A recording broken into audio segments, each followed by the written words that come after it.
Hello, Sahar Mdankom. Alors, comme chaque année, je vais faire Tajin Hlou, mais une version microscopique. Donc là, j'ai 10 pruneaux que je vais vous expliquer.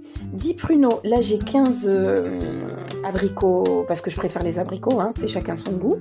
Là j'ai 2 pommes microscopiques, elles sont pas très grandes mes pommes. Hop, je les ai coupées en tranches. J'ai 25 g de beurre. Ici j'avais 100 g de sucre que j'ai déjà mis dans ma casserole avec 300 millilitres d'eau et un bâton de cannelle.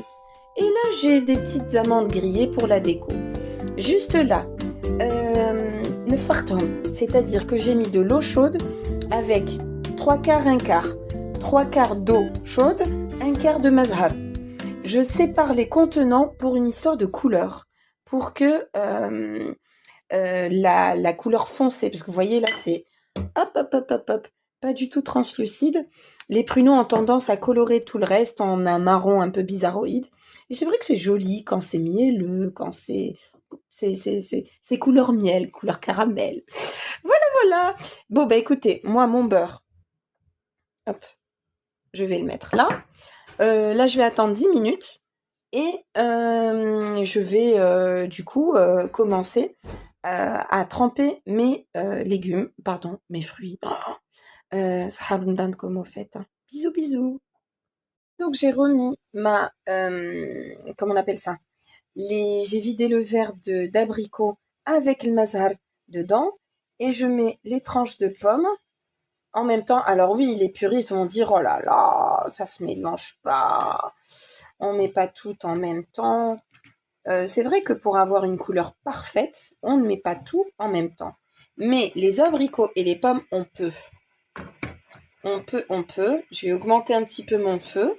Et c'est parti jusqu'à ce que j'obtienne... Alors, il ne faut pas que les pommes soient à l'état de compote, mais quand même qu'elles aient bien cuit. Voilà. Je vous dis à tout de suite. Donc, j'ai retiré mes abricots et mes pommes. Là, j'ai mis donc mes pruneaux que je vais laisser 5 minutes à peine en fait. Dès que je vois qu'ils ont commencé à gonfler, je vais les retirer parce que le problème des pruneaux, c'est qu'ils vont me ternir toute la jolie couleur du sirop. Et j'ai oublié de dire quelque chose de super important. C'était pas 100 grammes, mais 200 grammes de sucre. Désolée, je me suis trompée. J'ai revu le premier extrait de vidéo et non, sinon c'est pas un sirop en fait. Donc voilà.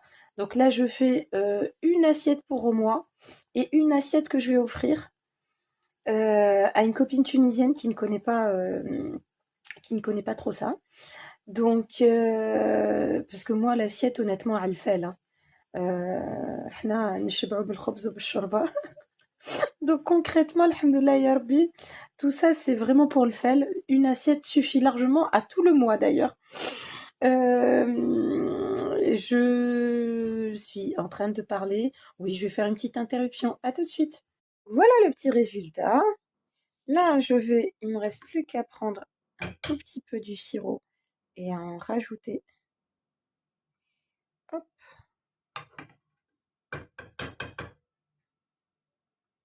En fait, on s'arrête dès qu'on voit que les fruits ont gonflé et que mon sirop, que le mélange d'eau et sucre s'est transformé en sirop.